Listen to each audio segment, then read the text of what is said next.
Joining us now for his first TV interview, his reaction to this ticket that he's fighting against them to have the right to go to the White House and become the 47th president. Let's welcome the 45th president of the United States, GOP presidential nominee, President Donald Trump. Mr. President, welcome back. Thank you very much. So, thank you. Your reaction to Governor Tim Walz joining Kamala Harris to go against you and J.D. Vance? I would say my reaction is I can't believe it. I never thought this was going to be the one that was picked. I know him a little bit. I helped him very much during the riots because his house was surrounded by people that were waving an American flag. Doesn't sound like very bad people. And he called me, and he was very concerned, very, very concerned that it was going to get out of control. They only had one guard. I guess it was at the mansion or at his house in some form. And he called me. I said, what do you want me to do about it? I was in the White House. He said, if you would put out the word that I'm a good person. And I did. I put out the word. I said, he's a good person. I hope everything's good. And everybody put down their flags and took their flags with them. But they took their American flags and their MAGA flags and they left. It was thousands of people. And that was the first time I said, wow, that's very interesting. And he called me back and he thanked me very much. That's my only thing I ever had to do with him. He's a very, very liberal man, and he's a shocking pick, and I'm thrilled. I could not be more thrilled. Yeah, I mean, when they selected him, it's really a gift for you because this election is all about the issues, and all of y'all have records. You've been the president. We know where the economy stood. We know what your record is. We know what Kamala Harris's record is, and we know what his record is, and they are extremely progressive. Talk about how you're going to handle this on the campaign trail. Will you just really hone in on how they voted in the past? Well, I am. I'm going to be doing that, what he wants. If you look at his record with no walls, no security, let everybody in, he's worse than they are. You know, nobody knew how radical left she was, but he's a smarter version of her, if you want to know the truth. He's probably about the same as Bernie Sanders. He's probably more so than Bernie Sanders. She is more so than Bernie Sanders. That's got to be your guide, Bernie Sanders, and it's not a great guide. But there's never been a ticket like this. This is a ticket that would want this country to go communist immediately, if not sooner. We want no security. We want no anything. He's very heavy into transgender. Anything transgender he thinks is great. And he's not where the country is on anything. Mr. President, this is a shocking. Let me tell you, this is a shocking pick, and I think it's very insulting to Jewish people, and I think it's very insulting to people that want security. I think it's very insulting to anything having to do with making America great again. Mr. President, is it true that your team thought for sure that it was going to be Josh Shapiro? Because there was one reporter who was at a J.D. Vance event yesterday, and there were some flyers printed up talking about how J.D. Vance, rather about how Mr. Shapiro was a fraud and corrupt and a lying con man and stuff like that. So it sounds like you were ready to take on him. That sounds like what you would say. Well, look, I'm no big fan of Josh Shapiro. I know the state very well. I think we're leading pretty good in that state, but I would have said it would have been a better choice. I would have said others would have better choice. And interesting, just about all of them, except this one, is better than her. She is not nearly as good as the people she was looking at. I know them all in one form or another. And in fact, there was a poll done, and there were some studies done. She's the worst of the group, and she's the one that's leading it. Look at this decision. This is a really bad decision for the country. You know, ultimately, I want the country to have good decisions, because ultimately what we want is for the country to do well. The country can't do well with these two people. They're very similar, and you would have thought she would have reached out and got somebody that's got some different, because her record on security is horrible. She was a border czar, which she doesn't admit it now. You know, the only thing they have going is the media will play off all of the bad things that happened during her term. She was so bad that 5 weeks ago they wanted to remove her because she was unthinkable to be president. They were going to go with anyone. And then they were afraid that they would offend people if they did that. And all of a sudden, inch by inch, and then she ends up taking over. Now the same press that thought she was the worst vice president in history, which is true, going along with the worst president in history, And he went down after the debate, and there was nothing much they could do. They tried to come back. Then they brought her in, and everybody said, it'll never be her. She's so bad. She's incompetent. And after they studied it a little bit, they realized it's not going to be so easy to do.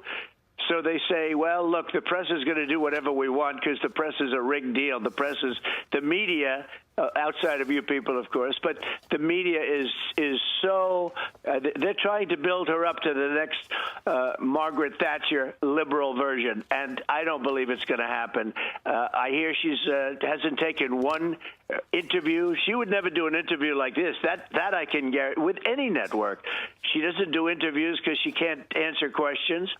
I don't know how she debates. I heard she's sort of a nasty person, but not a good good debater. But we'll see, because we'll be debating her, I guess, in the pretty near future. It's going to be announced fairly soon, but we'll be debating her. I'd like to see it on Fox, by the way. I would like to see it. My preference would be Fox, but we have to debate. Do you have an announcement, Mr. Are you working stuff out behind the scenes? Because we haven't heard about it yet. No, but I can tell you every network loves me very much right now. They love me very much. I've never been so loved by CBS and by ABC Fake News. And by NBC. No, they're all in love with me now, so that, I say yes, because it's up to me, obviously, also. But on the debate, the most important thing is we get debate. I think debates are very important, and I think she'll be exposed just like Biden was exposed. Nobody knew Biden was that bad, and then he was exposed during the debate, and they tried to have a series of comebacks after that, and they didn't work out too well, and they viciously overthrew him. I mean, he was overthrown in it, using every trick in the book. They overthrew him. It was pretty amazing, actually, to watch.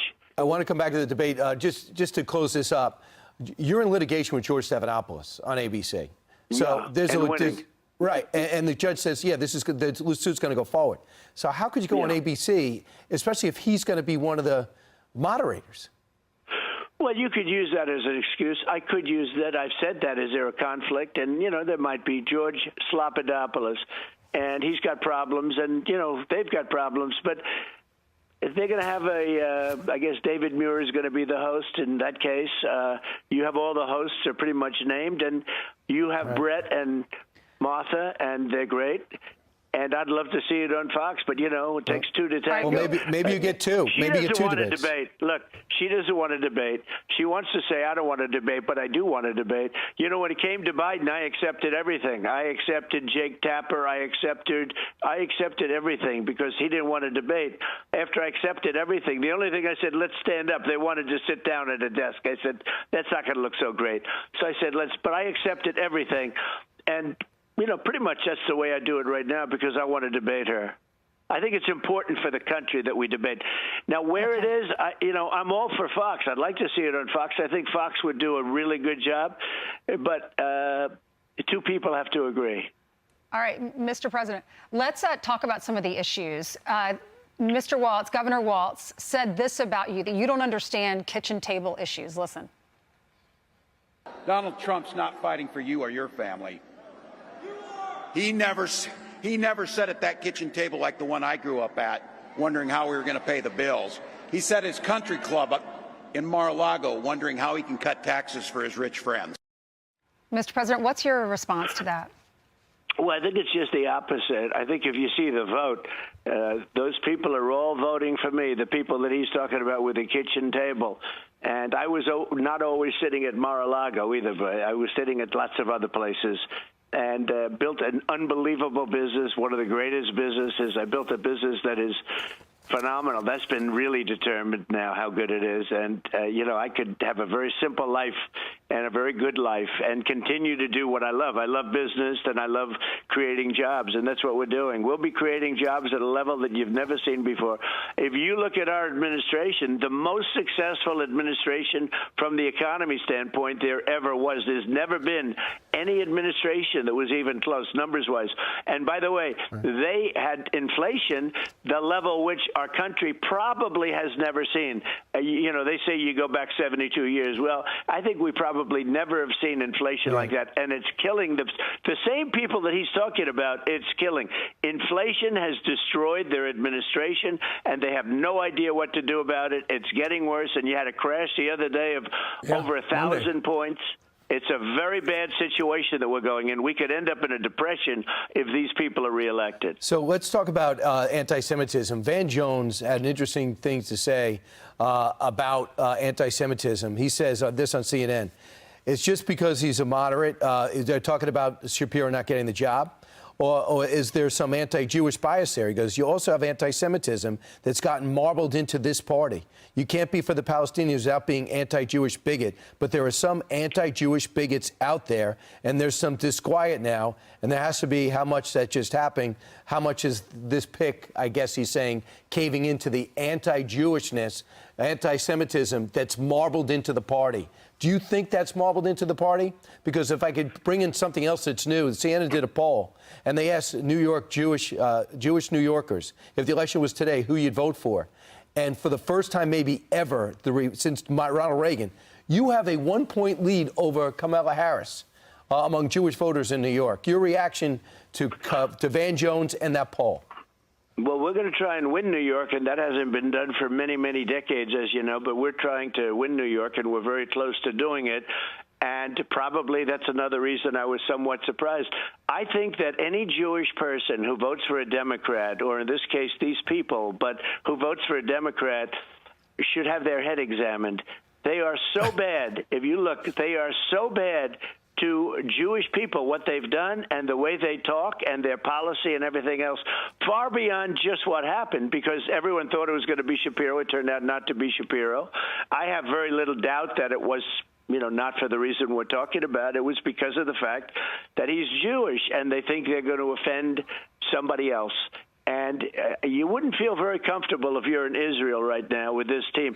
This is the worst team ever assembled for a Jewish person or for Israel, either one. The worst team ever assembled. This is a team that will not be there. And I think I'm going to get a tremendous amount of Jewish votes. I think I was doing fine there, but I think it's a big difference. Traditionally, Jewish people vote for Democrats, but we won last time. We won Miami. We won areas that nobody's ever won before with Jewish people. But when he didn't pick Shapiro, and I don't think Shapiro was the second best person or the third. I think there were other people better than him. I know them all. And, but I was shocked when it came down to the final two that he didn't pick Shapiro. I was very surprised. Mr. President, here's another soundbite of the current vice president talking about, on her watch with Joe Biden, things are just absolutely great, right? Watch. In Pennsylvania, we fight for a future with affordable housing, affordable health care, affordable child care, paid leave. We fight for a future where we bring down prices that are still too high and lower the cost of living for America's families. Okay, so there, she is co-pilot to Joe Biden. So while inflation and prices have been through the roof during their administration, now she's trying to put on a happy face about how we're going to turn it all around. Mr. President, I'm sure you've seen over the last week or so, her team has been leaking to the New York Times. All those things we used to stand for, we're not for them anymore because we've adopted all new policies. That's probably one of the reasons why she has not appeared on television.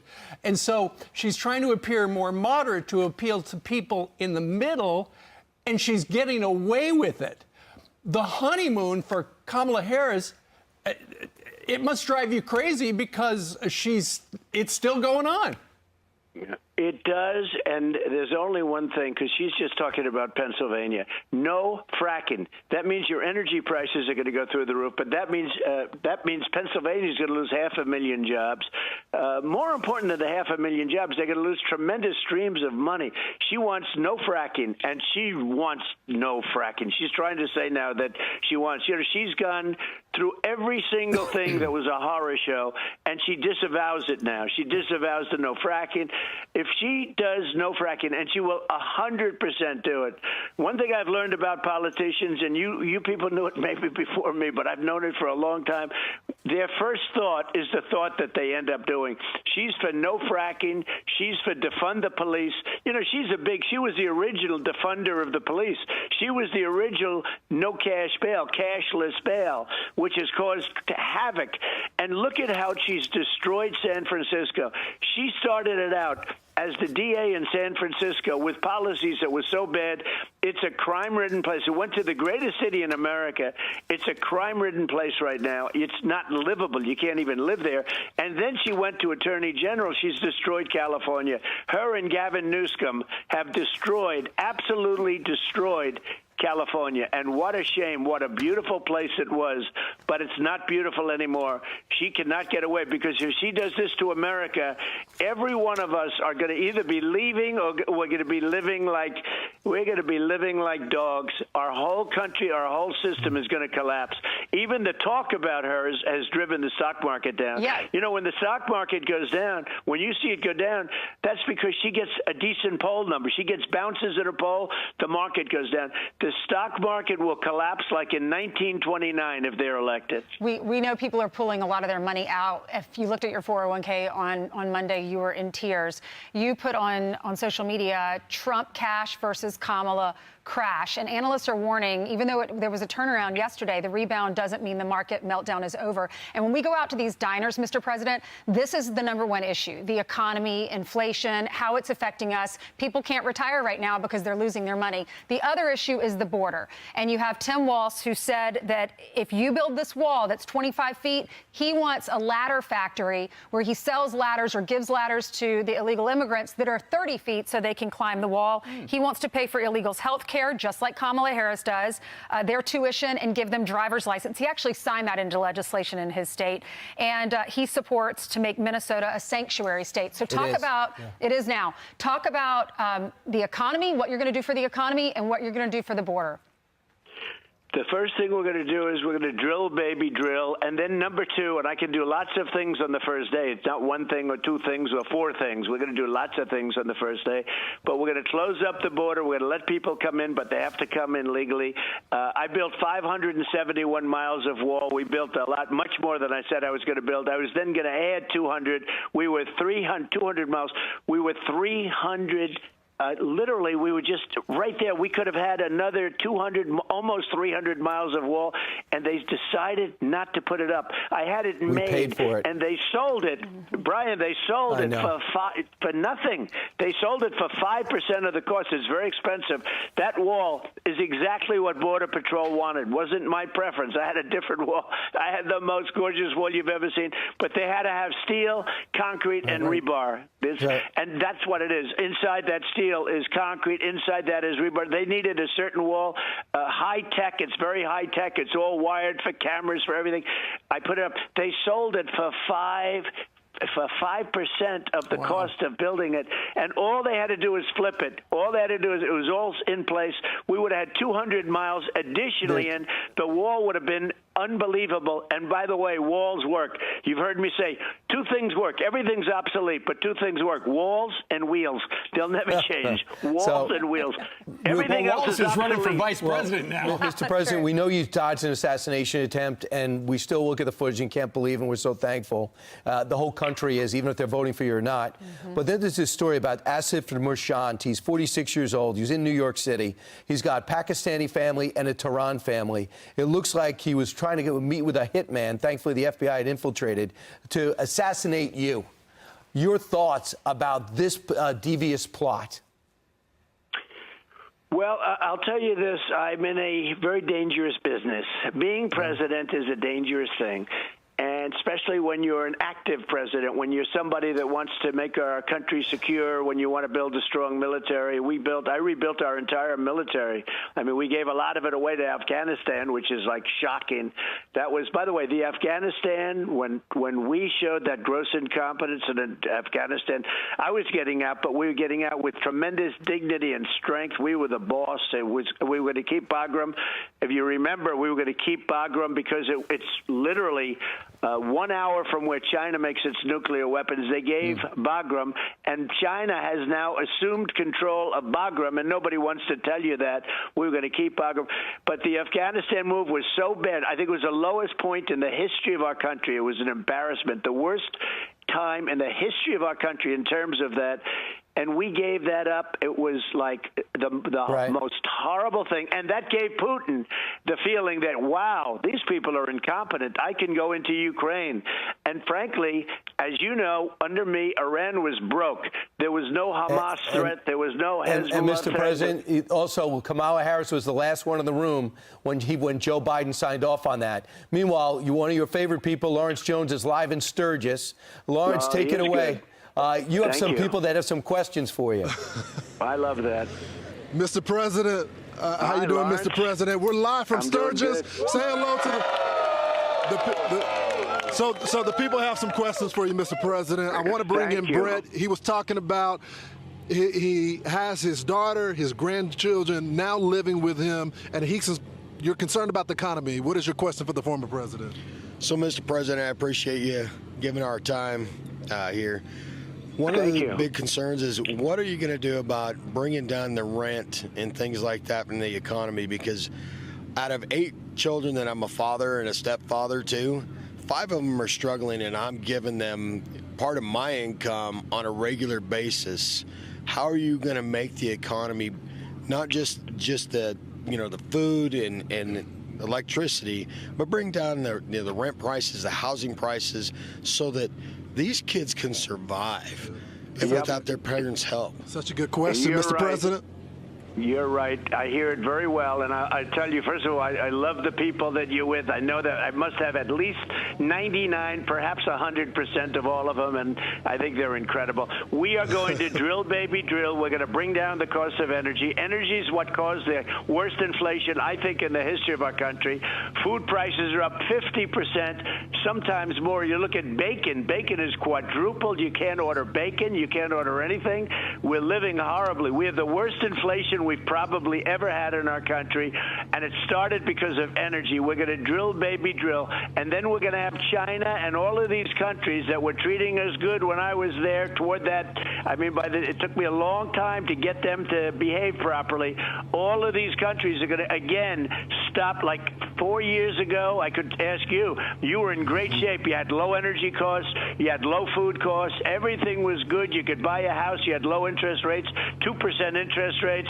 You had gasoline at $1.87. Now it's $5. And by the way, going up very substantially. But you had gasoline at $1.87 a gallon. Nobody talks about that anymore. Nobody even can believe it's going to happen. It's going to happen again. We've got to get the energy prices down, and everything else is going to be tumbling down with it, the prices, because what Biden has done to the economy is so horrible, and what he's done to inflation in our country is just very destructive. Mr. President, it's the perfect segue. It's the perfect transition, Mr. President, because I met Linda at the airport yesterday, and when I talked to her and I said, what is the number one concern? She's concerned about Kamala Harris and her energy policy. What is your question for the former president? Mr. President, what can we do to achieve a permanent, long-term energy solution to keep us energy independent? Such a great question. Mr. President? It's a great question. It's such an important question. And look, we're run by people that are not smart people, okay? Not smart people. We have more liquid gold, you've heard me say this a million times, under our feet than any other country. Russia, Saudi Arabia, you can add them all up. We have more than anybody. We were energy independent 4 years ago, and now we're begging Venezuela for oil. Venezuela, they don't even have oil. They have tar. You have to take tar, and you have to refine it. It's a terrible process. We have the best, the most beautiful, the best, highest quality oil under our feet. Texas and numerous other places. We have the best stuff. We don't use it because Biden he talks about the the environment. You know, it's amazing. They talk about the environment, and yet we refine the Venezuelan tar, okay? We refine it, and it goes up into our air. It's done in Houston, the only plant that can do it. We are going to bring the energy costs down. Everything else is going to be tumbling, and we don't need energy from any other country. We have to fill up the strategic reserves again. It's down. It's the lowest number it's ever been. He's using the strategic reserves, which is meant for military, which is meant for war and very important things. He's using it to try and keep gasoline prices down, and we can't allow that to happen. We have to fill up the strategic. I was filling that up at levels that they've never seen before. We have to fill up the strategic reserves immediately. We can't let people use that to fill the car. We will have the energy prices to a point where they're as low or lower than they were 4 years ago. Yep. But remember, I had you down to $1.87 a gallon, and that was beautiful. They were good times. Thank you. Mr. President, it was a good time. I drive a big truck, so I remember that. Got one last question for you. A lot of folks here talking about Social Security, and this gentleman has a question on that point. Yeah, Mr. President, a lot of seniors, their only income is Social Security. Last year, they had adjustable income of 1.2%. Meanwhile, inflation was probably 7% or higher. How about making it mandatory, whatever inflation is, that would be the income for the Social Security instead of this 1.2% pathetic adjustment? Mr. President? I got it. It's a great question. We can do a lot of things to help the people. People on Social Security are being killed. And one of the things I'm doing is no tax for seniors on Social Security, and I'll get it done quickly. No tax for seniors on Social Security. And for all your waiters and waitresses and everybody else out there, drivers, we're not going to have any tax on tips. No tax on tips. Remember that. No tax on tips. But we're going to have no tax for seniors on Social Security. And they are ruining, they're going to destroy Social Security because millions of people are coming onto our country, and they're putting them on Social Security. They're putting them on Medicare. They're putting them on all of our things. They're destroying it. They are destroying Social Security. We're going to make, and remember, I was there for 4 years. I didn't raise the age. They wanted to raise the age. They wanted lots of things. I said, no way. We left Social Security the way it was. Now we're doing no tax for seniors. You deserve that. We have plenty of other things. I told you about liquid gold. Yeah. We have more than anybody else. We don't have to do that. We don't have to hurt people on Social Security. So we are going to do no tax for seniors on Social Security, and also no tax on tips for the waiters that are standing right next to you. So, Mr. President, I'm going to send it back to the couch, but the people here are going to kill me if I don't ask you. They want to know, will President Trump be at the next Sturgis right here to be with the people? Are you ready? I love Sturgis. I love it. I love it, and I love that state. And that state, we win by so much. The answer is absolutely yes. I will be there. Absolutely yes. Thank you, Mr. President. Thank you, Lawrence. Thank you, Mr. President. Back to the couch. Wow. That is exactly what they wanted to hear. Lawrence and Sturgis, very nicely done. And Mr. President, thank you very much for taking a half an hour to chat with us today. Well, thank you. It was great fun. Thank you very much. I'll talk to you soon. All right. Okay.